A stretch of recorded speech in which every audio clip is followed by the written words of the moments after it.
Hi, I'm Venus O'Hara and welcome to another video. The other day someone wrote to me about a video I made last year about mastering the art of spending time alone. They wanted to know a bit more about it and they said that they were very lonely. So I thought I would share with you today how I overcame loneliness. And I think it's something that a lot of people are dealing with, especially with the pandemic. I was very affected by this because here in Spain the lockdown was very strict. And I was living on my own, so I didn't really have a bubble. I was kind of making it an illegal bubble with the guy I was seeing at the time. So, and also I didn't see my friends for a long time. The restaurants were closed. I mean, I wasn't organising any events. So I did feel very cut off from people. And I was kind of like sick of having Zoom meetings and stuff. You know, obviously it was better than nothing, but I was living in this tiny apartment, so I felt like a bit of a prison. And yeah, I just felt so cut off. And I was also in a relationship that was, I mean, the guy was amazing, but it was like not my future kind of thing. So I felt very trapped and I felt like I was almost a victim of the circumstances.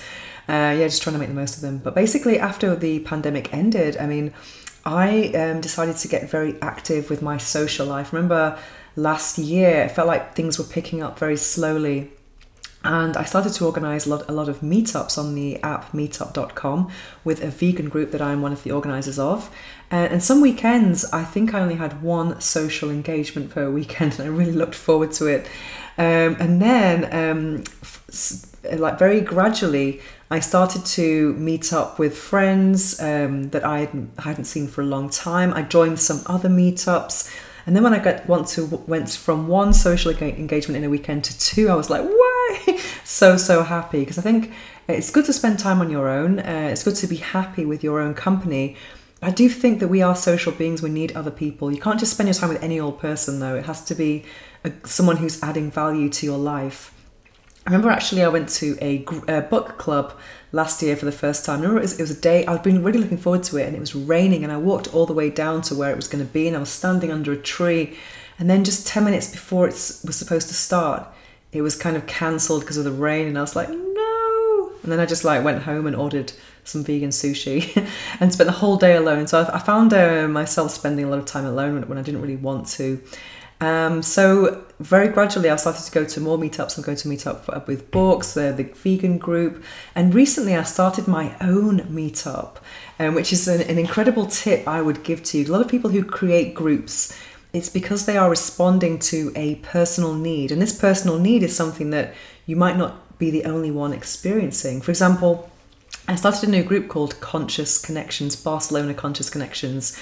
And it's a networking group about asking different questions. So what I've done is I've gone online and I formulated a list of 100 questions for icebreaker activities. So that you're not talking about the same thing all the time, like where are you from, what do you do, how long have you been in Barcelona. It's like just to try and get some kind of more deeper, kind of more fun, the types of conversations that can kind of enhance friendships really, or deep connections. So that's the idea.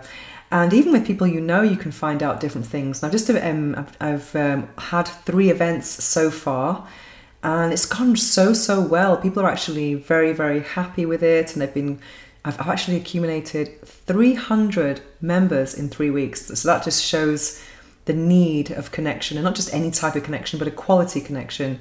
So that's something I would definitely recommend to anyone, is to create the group that you're craving, the kind of group that could help to create your tribe. And it's also good to say yes to things when people invite you places, or you have to have some criteria, of course, and some discernment, but in general it's kind of good to say yes to things, and then that kind of helps to open your mind a little bit.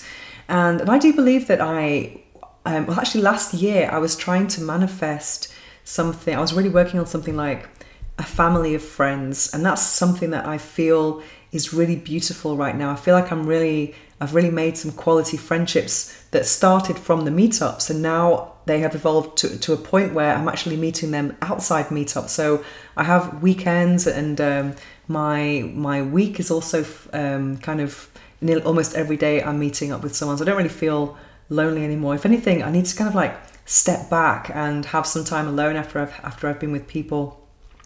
And last weekend I had a friend here, and I don't know how many social engagements I had over the Easter weekends, but it could have been about 7.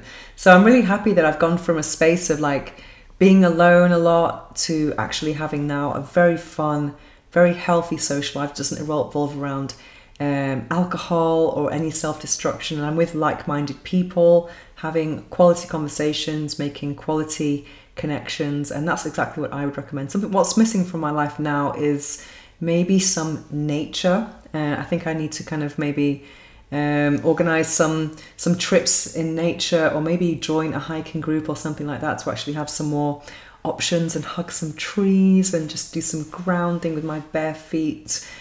And I do believe that it's really important to have a foundation of good friendships before you think about relationships. Because what happens, well, with a lot of people, and myself included, is that when you're in a relationship, you might want to spend your whole weekend with that person. And then obviously there's only 24 hours a day, and it's very difficult to give as much time to your friendships as you would to your relationships. It's very difficult. And sometimes it can just be easier to be spending time with your partner, and then over the years you find that some of your friendships have suffered, and especially if you break up, you're like, whoa, who do I hang out with now? And that's something that I've gone through. So I think part of me does really crave meeting my Mars O'Hara, or having some kind of a more kind of regular intimacy in my life. But if I could choose, I would not change anything. I think definitely creating this foundation of friendships and having a good, healthy social life is definitely important. So my advice to anyone who's feeling lonely is to get on meetup.com or any equivalent. Also on Eventbrite, you can find some interesting events in your area that could be in topics that you're interested in. Also look for speed networking events, speed friending. And if you can't find what you're looking for, then definitely create it yourself, because you're probably not the only person who's feeling lonely. And what about you? Have you been experiencing loneliness? Have you got over it? And if you have, please share with us what you have done, and maybe we can apply it to our lives as well. Anyway, if you have any more questions on anything I discuss on this channel, lifestyle, sexuality, or anything similar, don't hesitate to contact me at venus@venusohara.org, and I'll be back very soon.